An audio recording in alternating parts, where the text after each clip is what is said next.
सरकारी स्कूल अब बदल रहे हैं। सरकारी स्कूल अब प्राइवेट स्कूल की तरह हाईटेक होने वाली है। जी हाँ दोस्त, क्या आप जानते हैं कि भारत के 14,500 स्कूलों को पीएम श्री स्कीम से जोड़ा गया है और इसके तहत जो है सरकारी स्कूलों का सूरत बदलने वाली है। इस योजना के अंतर्गत सरकारी स्कूलों को अपग्रेड करके उनको मॉडल स्कूल बनाया जाए। इसमें प्राथमिक स्तर के स्कूल, माध्यमिक स्तर के स्कूल और उच्च स्तर के स्कूल, ये सभी को शामिल किया जाए। आइए जानते हैं ये पीएम श्री स्कीम है क्या। पीएम श्री का मतलब है प्रधानमंत्री स्कूल फॉर राइजिंग इंडिया। ये स्कूल राष्ट्रीय शिक्षा नीति अर्थात नेशनल एजुकेशन पॉलिसी 2020 के अंतर्गत इसके सभी पहलुओं को लागू करेंगे और अपने आसपास के अन्य स्कूलों के लिए एक उदाहरण प्रस्तुत करेंगे। ये स्कूल अब बिल्कुल प्राइवेट स्कूल की तरीके से हाईटेक होने वाली है। इन स्कूलों में पढ़ाई को रोचक बनाने के लिए अत्याधुनिक तकनीक का उपयोग किया जाए। स्कूल में स्मार्ट बोर्ड लगाए जा रहे हैं। उसके अलावा आधुनिक कंप्यूटर लैब, साइंस लैब, ये सब का व्यवस्था स्कूल में किया जा रहा है। इतना ही नहीं, इन स्कूलों में केवल किताबी ज्ञान पे फोकस नहीं किया जा रहा। इन स्कूलों में खेल के मैदान और कलाओं के माध्यम से बच्चों का शारीरिक और मानसिक दोनों तरह के विकास पे ध्यान दिया जा रहा है। इन स्कूलों को पर्यावरण के अनुकूल बनाया जा रहा है, जिसमें सौर ऊर्जा, वर्षा जल संचयन और कचरा प्रबंधन प्रणालियां हैं।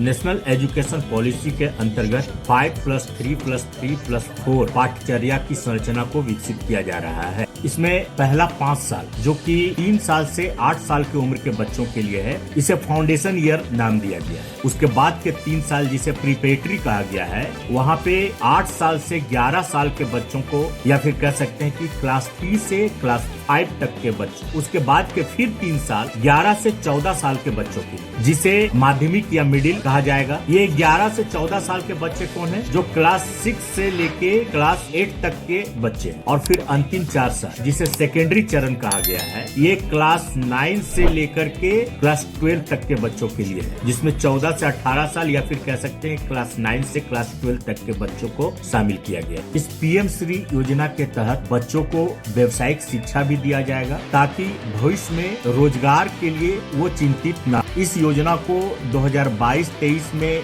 शुरू किया गया था और इसके लिए करीब 27,360 करोड़ रुपए का बजट में प्रावधान किया गया। यह योजना 2026-27 तक के लिए लागू की गई है, जिसे आगे भी बढ़ाया जा सकता है। इस योजना के कार्यान्वयन के लिए राज्य सरकार और केंद्र सरकार दोनों की हिस्सेदारी रहेगी। ये हिस्सेदारी 60 और 40 के अनुपात में होगी, मतलब राज्य का हिस्सा 60% और केंद्र का हिस्सा 40% होगा।